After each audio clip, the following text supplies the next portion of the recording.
Who pays for the AI boom? For years, the big proprietary labs have arranged the answer so that you never quite see it. It always seems to be someone else, a town's power bill, the grid, the sky itself. In the past few days, all of that seemed to come due. The 5 biggest builders now carry $350 billion in debt, it was revealed, and their data centers emit close to a third of what all of France does.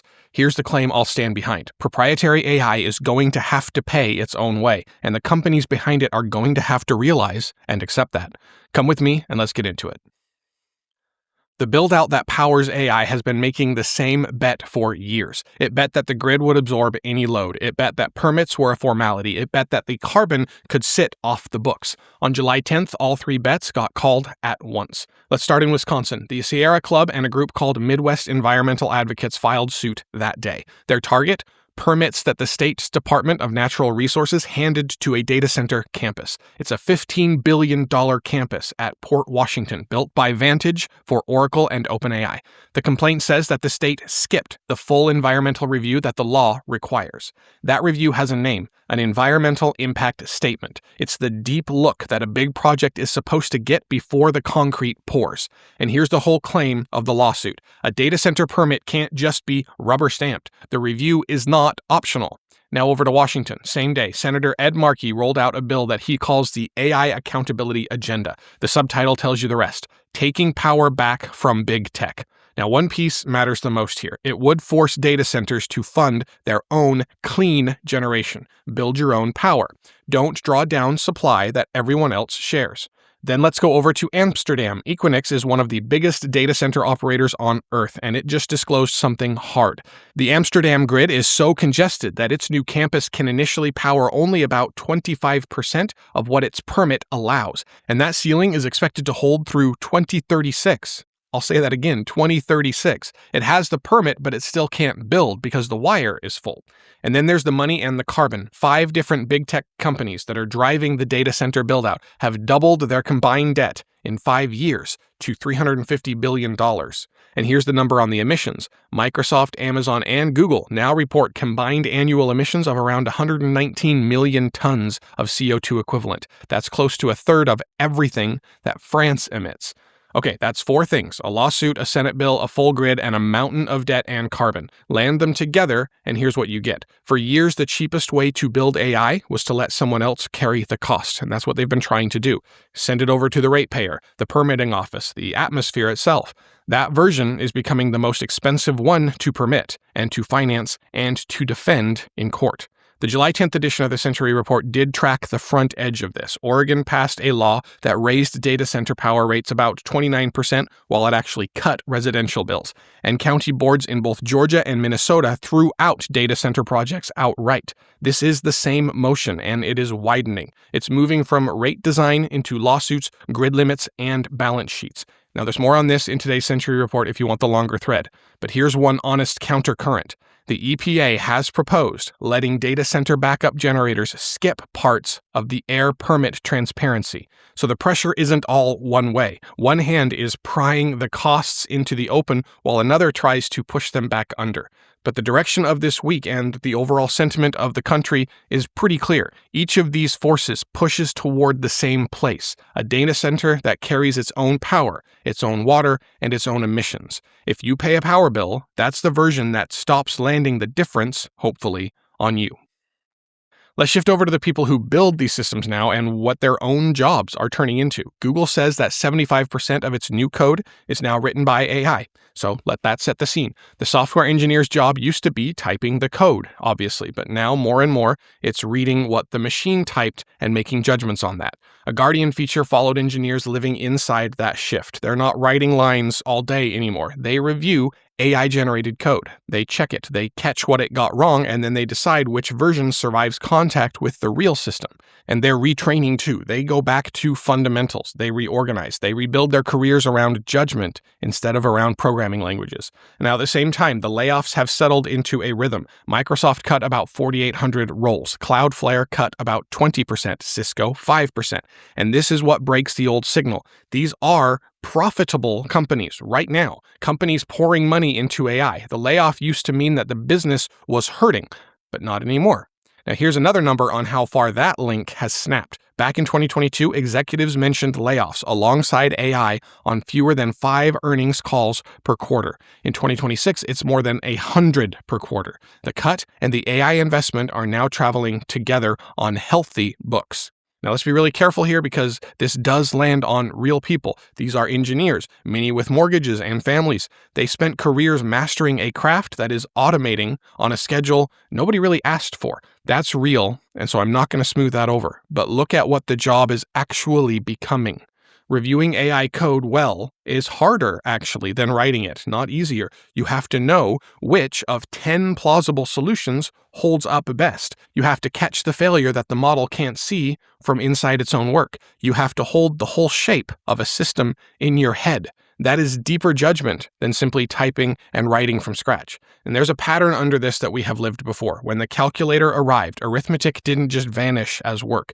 The effort moved up a level to the problems the calculator freed you to reach. It's the same thing that is happening here, another floor higher. The scarce skill stops being the code itself and becomes the judgment about the code. So let's hold both of these things at once. 2 years out, genuine loss, layoffs that keep coming, and a workforce learning a hard new rhythm. 10 years out, one person directing a whole team of collaborating systems. The barrier to building software falls toward the floor, and judgment becomes the thing worth the most. The July 8th episode of this podcast went deep on Microsoft's Xbox reset, 4,800 gone, while the company committed billions to embed thousands of AI engineers in customer work. That split, loss on the one side and a thin new layer forming on the other, that's the whole arc. And the climb left people behind on the way up. But the hope is that's just for now. Now let's move over from who loses a job to who gets a seat at the frontier and how that seat gets handed out. On July 10th, the U.S. loosened its export controls on the United Arab Emirates. Certain advanced Nvidia AI chips, military equipment, commercial satellites, and spacecraft can now flow to eligible UAE recipients without some of the individual licenses that used to gate them. And here's the frankly strange mechanism they used to do this. Commerce moved the UAE into a country grouping otherwise filled with NATO allies. And the catch is, the UAE is the only member of that tier that doesn't belong to the multilateral export control regimes that the tier was built around. It got the trusted ally treatment without the trusted ally membership. So who benefits here? 2 Emirati firms, G42 and Core42, plus a roster of U.S. companies, Amazon, Apple, xAI, Google, Meta, Microsoft, OpenAI, and Oracle, all exempted from the licensing that still governs frontier compute everywhere else. The administration frames this as countering Iran and rewarding a partner. It points out that the UAE's trade and investment ties with the U.S. run past $1 trillion. Take that as a claim that it is making about itself and absolutely not a settled fact, because look at what the policy actually does. The language is national security, but the effect hands a specific set of favored firms a seat inside the frontier, access to the scarcest input in the whole AI economy. Senator Elizabeth Warren flagged the tangles, G42's links to a sovereign fund, a reported 49% stake held by a firm called World Liberty Financial, and the standing risk that chips sent to the Gulf find their way onward to China. Now, those are her flagged concerns, and obviously she stands very counter to this administration, so again, attributed, not proven. But here's the awkward fact sitting right next to all of this. The same week, the administration's flagship program to promote American AI abroad turned out to be underwhelming, to say the least. It's caught between wanting to dominate the global market and the ad hoc security rules that it keeps bolting on. So on one side, selective compute access works as statecraft, a seat handed to favored partners. But on the other side, the machine built to broadcast U.S. AI leadership is sputtering. And now, of course, you know me, the deeper current, because this is where it's more interesting and what we keep talking about here on the Century Report. Export controls rest on an assumption. They assume that the thing you're controlling stays scarce and stays put. But the cost of running capability that was even very recently at the frontier keeps collapsing. Open-weight models keep showing up outside any licensing regime at all, and sovereign compute programs keep multiplying in exactly the places the controls are meant to fence off.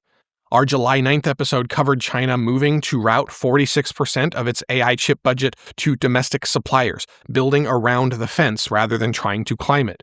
You can license who gets the newest chips. You cannot license away a capability that keeps getting cheaper and keeps walking out the door in open weights. Last one for today, and it's the flip side of that same fence, a gate coming down instead of going up. On July 10th, Anthropic shipped something inside Claude Code, its coding tool. It's a built-in browser that the agent drives itself. In fact, Claude Code seems a little bit behind in this particular sphere. It opens a sandboxed window. It navigates to a live website. It clicks the buttons. It fills in the forms. It reads what loads back. No human steering each step. What sandbox means, for those of you who don't know, is the browser runs walled off, like it's in its own little profile, contained and screened, not touching your actual real browser session. And safety classifiers sit between the model and the page itself for prompt injection concern reasons. Those classifiers check each action before it actually fires. Now, this is different from the Chrome extension that Anthropic has been shipping up until this point. That one reaches into a browser that you already control. This one gives the agent a sandboxed browser of its own to work in. And that is a bigger deal than it sounds, actually. For years, if you wanted to act on a web service at scale through official channels, you needed the service's permission through an API typically, with keys and rate limits deciding who could automate what. Codex has already been pushing this frontier, Perplexity as well, and now Claude is finally getting on board. An agent that navigates and clicks like a person reaches whatever a person can reach. It routes around the whole metered system sites that use to control who acts on them. Another gate then comes down, which raises the obvious question. An agent that can click, buy, submit a form, move money. These are not new things, but clearly they're getting more and more capable that the agent is able to do all of this. That's an agent whose mistakes have to land on somebody. So who pays when it gets wrong? So here's an interesting twist. The same week, a Harvard law lecturer named Jordi Weinstock proposed an answer. He calls it the canine agentic framework. Canine as in dogs. He argues that courts don't need to invent agent liability from scratch. We've spent centuries deciding who pays when a domesticated but independent creature, such as the family dog, hurts someone.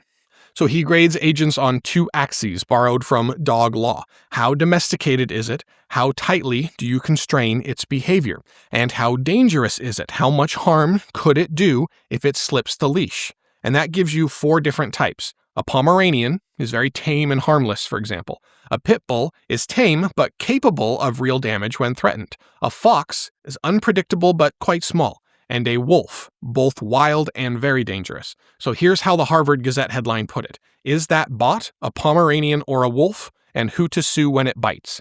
And the doctrine is already there. Strict liability for known dangerous breeds. Negligent standards for the rest. The owner answers more as the animal's capacity for harm grows.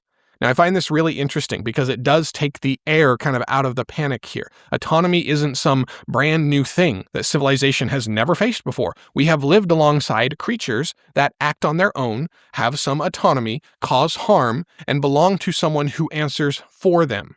For a very long time, we've lived like this. The capability to act on live systems is arriving faster than the rules for it. But the vocabulary to assign the blame showed up the same week that the browser did, borrowed from the law of the family dog.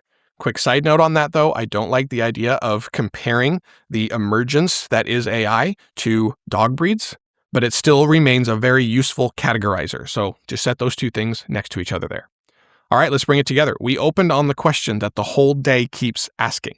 Who pays for the AI boom? For a long time, the big AI companies arranged the answer so you'd never quite see it. They intentionally spread the cost out onto a town's power bill, a permitting office that waved the project through, a sky that took the carbon, a worker cut on healthy books. The boom looked cheaper than it actually was because the bill kept getting spread and going somewhere else.